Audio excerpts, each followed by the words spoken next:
کچھ لڑکیاں سب سے بے نیاز اپنی اداؤں سے سب کو گھائل کرتی مدرسہ عزیزیہ کے سامنے سے گزر رہی تھیں کہ حضرت شاہ محمد اسماعیل رحمت اللہ علیہ کی نظر ان پر پڑ گئی۔ حضرت نے اپنے ساتھیوں سے پوچھا، یہ کون ہیں؟ ساتھیوں نے بتایا کہ یہ طوائف ہیں اور کسی ناچ رنگ کی محفل میں جا رہی ہیں۔ حضرت شاہ صاحب نے فرمایا کہ اچھا، یہ تو بتاؤ کہ یہ کس مذہب سے تعلق رکھتی ہیں؟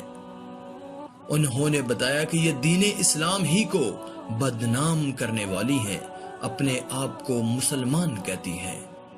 شاہ صاحب نے جب یہ بات سنی تو فرمایا کہ مان لیا کہ یہ بد عمل اور بد کردار ہی صحیح، لیکن کلمہ گو ہونے کے ناطے ہوئیں تو ہم مسلمانوں کی بہنیں ہی، لہٰذا ہمیں انہیں نصیحت کرنی چاہیے، ممکن ہے کہ گناہ سے باز آ جائیں۔ ساتھیوں نے کہا کہ ان پر نصیحت کیا خاک اثر کرے گی، انہیں نصیحت کرنے والا تو الٹا خود بدنام ہو جائے گا۔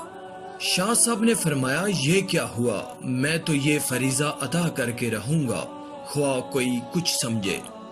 ساتھیوں نے عرض کیا، حضرت آپ کا ان کے پاس جانا کرین مصلحت نہیں ہے، آپ کو پتہ ہے کہ شہر کے چاروں طرف آپ کے مذہبی مخالفین ہیں جو آپ کو بدنام کرنے کا کوئی موقع نہیں چھوڑتے۔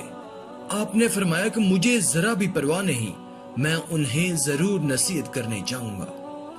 اس عزم سمیم کے بعد آپ تبلیغ و حق و اصلاح کا عزم صادق لے کر گھر تشریف لائے، درویشانہ لباس زیب تن کیا اور تنے تنہا نائکا کی حویلی کے دروازے پر پہنچ کر صدا لگائی، اللہ والیو دروازہ کھولو اور فقیر کی صدا سنو۔ آپ کی آواز سن کر چند لڑکیاں آئیں، دروازہ کھولا تو دیکھا باہر درویش صورت بزرگ کھڑا ہے۔ انہوں نے سمجھا کہ کوئی گداگر ہے، فقیر ہے، سو چند روپے لا کر تھما دیے، لیکن اس نے اندر جانے پر اصرار کیا اور پھر اندر چلے گئے۔ شاہ صاحب نے دیکھا کہ چاروں طرف شمع اور کندیلیں روشن ہیں، طوائف طبلے اور ڈھولک کی تھاپ پر تھرک رہی ہیں، ان کی پازیبوں اور گھنگروؤں کی جھنگار نے عجیب سما باندھ رکھا ہے۔ جو ہی نائکا کی نگاہ اس فقیر پر پڑی، اس پر ہیبت طاری ہو گئی۔ وہ جانتی تھی کہ اس کے سامنے فقیرانہ لباس میں گداگر نہیں بلکہ شاہ اسماعیل کھڑے ہیں، جو حضرت شاہ ولی اللہ کے پوتے۔ نائکا تیزی سے اپنی نشست سے اٹھی اور احترام کے ساتھ ان کے سامنے جا کھڑی ہوئی، بڑے ادب سے عرض کیا، حضرت آپ نے ہم سیاہ کاروں کے پاس آنے کی زحمت کیوں کی؟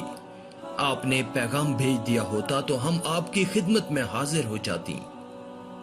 آپ نے فرمایا، بڑی بھی تم نے ساری زندگی لوگوں کو راگ و سرور سنایا ہے، آج کچھ دیر ہم فقیروں کی صدا بھی سن لو۔ جی سنائیے، ہم مکمل توجہ کے ساتھ آپ کا بیان سنیں گی۔ یہ کہہ کر اس نے تمام طوائفوں کو پازیبیں اتارنے اور طبلے ڈھولکیاں بند کر کے وضع سننے کا حکم دے دیا۔ وہ ہمہ تن گوش ہو کر بیٹھ گئیں۔ شاہ اسماعیل رحمت اللہ نے قرآن کی تلاوت شروع فرمائی۔ آپ کی تلاوت اس قدر وجد آفرین اور پرسوز تھی کہ طوائف بے خود ہو گئیں۔ اس کے بعد آپ نے آیت مبارکہ کا خوبصورت ترجمہ بیان فرمایا۔ یہ خطاب زبان کا کانوں سے خطاب نہ تھا، بلکہ یہ دل کا دلوں سے اور روح کا روحوں سے خطاب تھا۔ یہ خطاب دراصل اس الہام ربانی کا کرشمہ تھا جو شاہ صاحب جیسے مخلص درد مندوں اور امت مسلمہ کے حقیقی خیر خواہوں کے دلوں پر اترتا ہے۔ جب طوائفوں نے شاہ صاحب کے دل نشین انداز میں سورت کی تشریح سنی تو ان پر لرزہ طاری ہو گیا، روتے روتے ان کی ہچکیاں بند گئیں۔ شاہ صاحب نے جب ان کی آنکھوں میں آنسو دیکھے تو انہوں نے بیان کا رخ توبہ کی طرف موڑ دیا اور بتایا کہ جو کوئی گناہ کر بیٹھے پھر اللہ سے اس کی معافی مانگ لے تو اللہ بڑا رحیم ہے، وہ معاف بھی کر دیتا ہے، بلکہ اسے تو اپنے گناہگار اور سیاکار بندوں کی توبہ سے بے حد خوشی ہوتی ہے۔ آپ نے توبہ کے اتنے فضائل بیان کیے کہ ان کی سسکیاں بن گئیں۔ کسی ذریعے سے شہر والوں کو اس وضع کی خبر ہو گئی۔ وہ دوڑے دوڑے آئے اور مکانوں کی چھتوں، دیواروں، چوکوں اور گلیوں میں کھڑے ہو کر وضع سننے لگے۔ تا حد نگاہ لوگوں کے سر ہی سر نظر آنے لگے۔ شاہ صاحب نے انہیں اٹھ کر وضو کرنے اور 2 رکعت نفل ادا کرنے کی ہدایت دی۔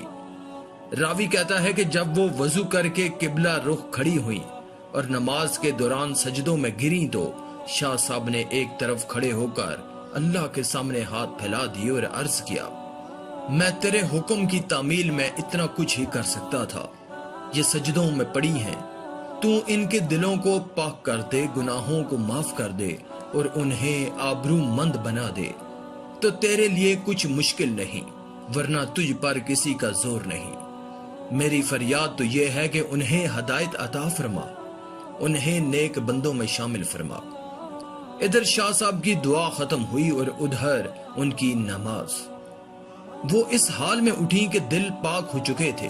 اب شاہ صاحب نے زندگی کی برکات اور نکاح کی فضیلت بیان کرنی شروع کی اور اس موضوع کو اس قدر خوش اسلوبی سے بیان کیا کہ تمام طوائفیں گناہ کی زندگی پر افسوس کرنے لگیں اور نکاح پر راضی ہو گئیں۔